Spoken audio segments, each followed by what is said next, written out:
Hello and welcome to the show. I'm Nikki Eisenhower, your host, life coach, and psychotherapist, and this is Emotional Badass, where Moxie meets Mindful. On today's episode, we are confronting why I can't is the poison that perpetuates toxic victim mentality.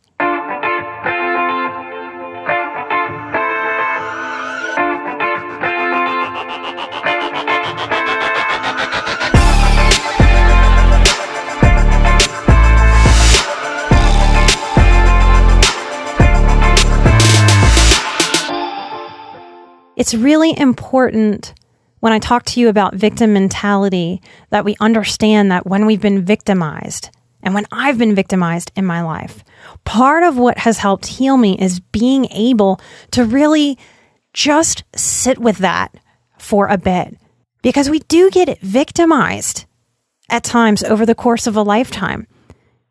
And speaking out against victim mentality, victim identity, is not about erasing those moments where we genuinely, healthily, authentically need to move through the feelings of having been victimized. Every human being is going to go through that. But as emotional badasses, we never, ever, ever, ever want to stick a flag in victimhood. Our victim-y feelings must be something that we move through and swiftly and past. In a lot of ways, I can argue that having a victim mentality is the most toxic thing that can develop for a highly sensitive person or an empath.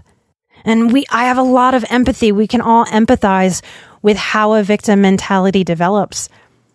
It doesn't develop because easy things happened in your life. It develops often because there has been so much compounded or complex trauma. But victim mentality is a catch-22. It's finding yourself in a hole and then standing there and digging more deeply without realizing it. So I want to address this today because many of you may be feeling a victim mentality within yourself that on some level you know is not okay. You know it's toxic.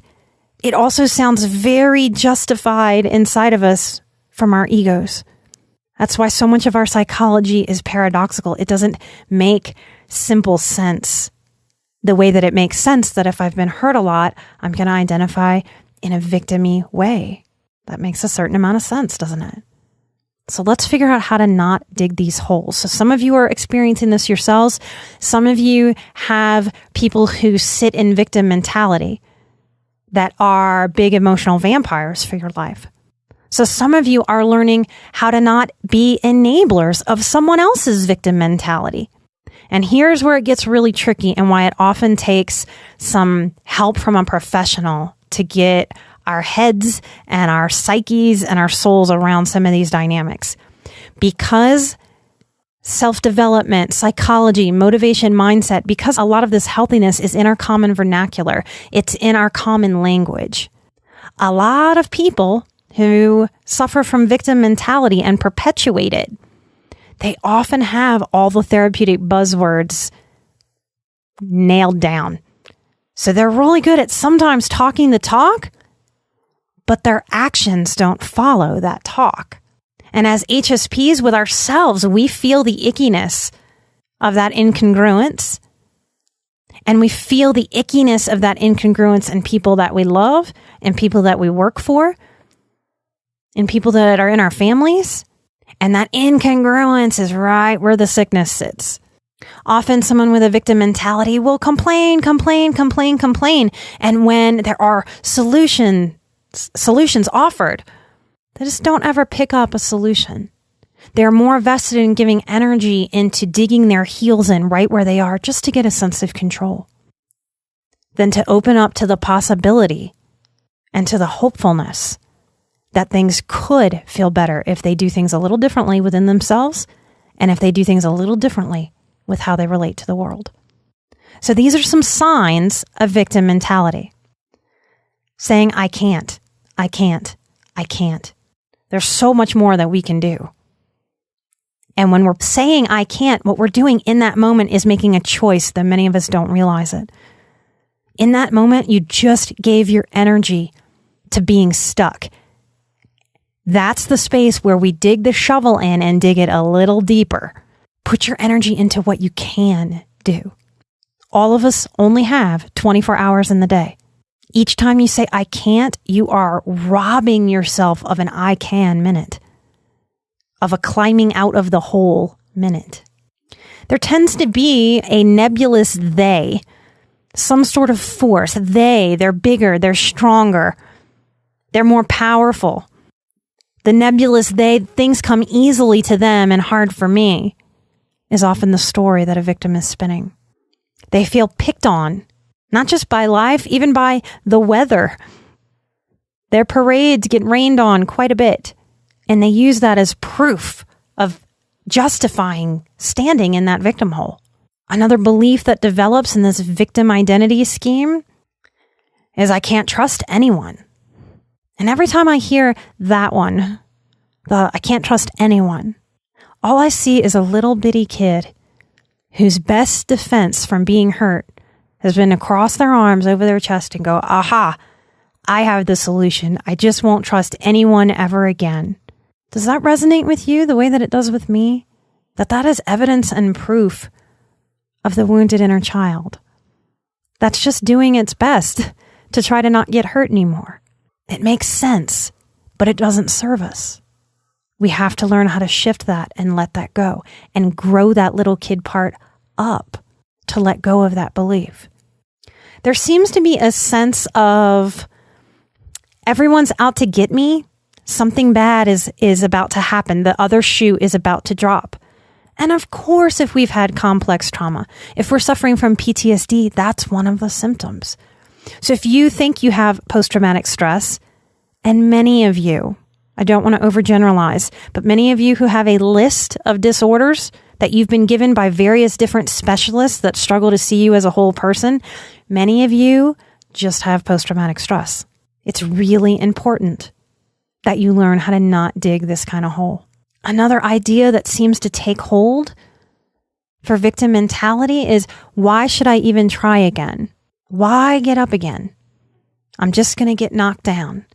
And because life is always going to offer a challenge, and I don't have to get all coachy about it, often life is going to smack us down. That's not a reason to not stand up. It just isn't. Again, it's that little kid. Can you see it? Can you sense it? Can you feel that? It's that little kid that's like, I'm just not going to try. We need our wise woman self. We need our wise man self to not allow that inner regressed part to drive our wellness just because that part's hurt. And that's the best wisdom that part can come up with. So we have to be able to empathize with that without letting that part dig the hole. They tend to stop short at the belief of life is really, really hard. Because it's true. Lots of us are having hard things. If you've been listening to my story, you know I have not had the easiest life.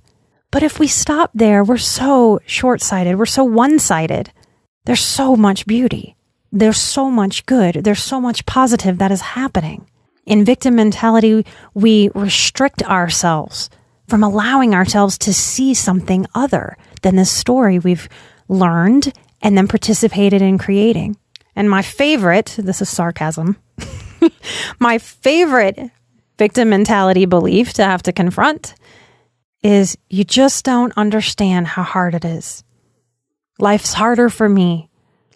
I have so much proof that life is harder for me than everyone else. No one really understands. In AA, and by no means do I think AA is perfect or ideal, but it's got some good stuff. One of AA's sayings that resonates with me is that they will often say, people die of terminal uniqueness all the time. I'm going to say it again. People die of terminal uniqueness all the time.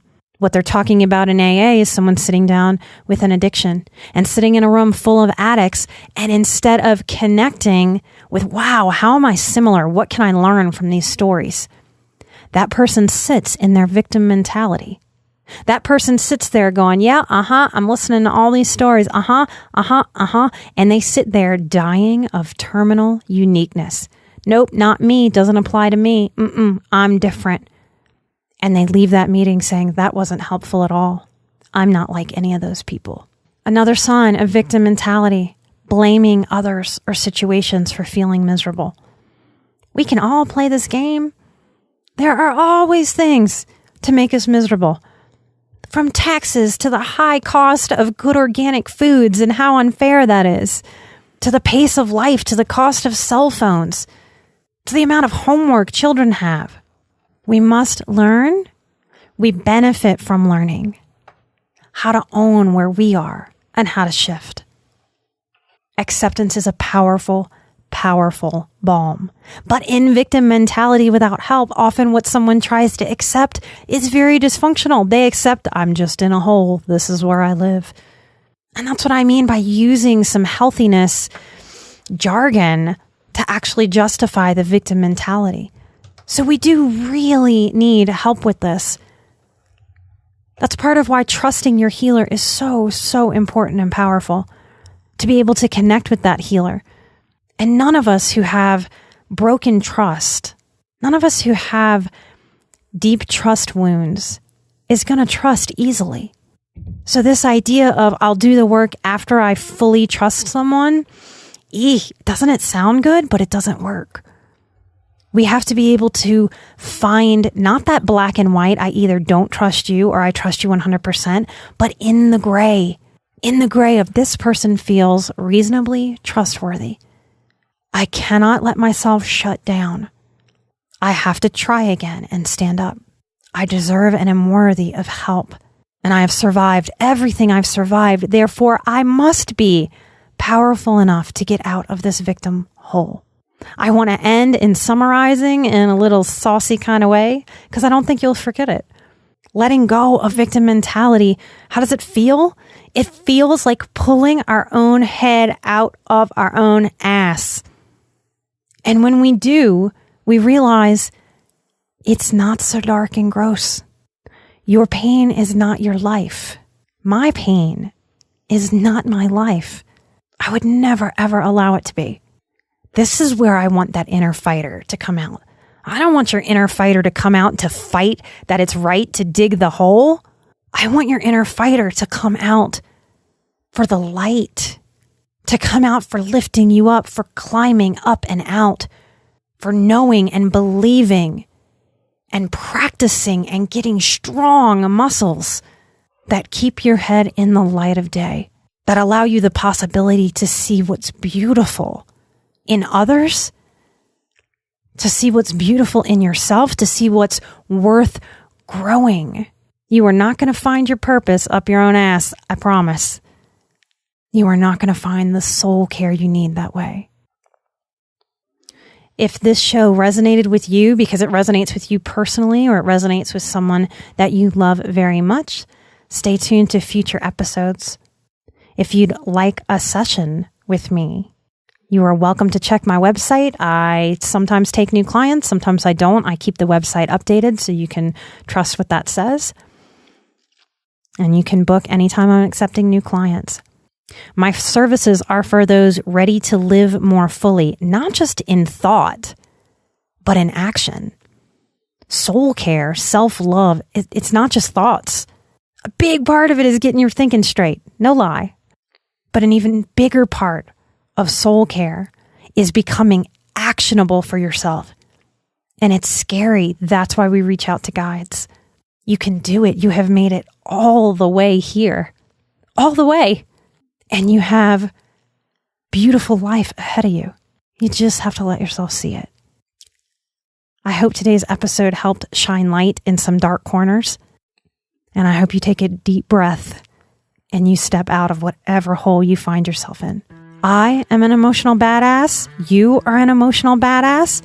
And together we are where Moxie meets mindful. Bye-bye.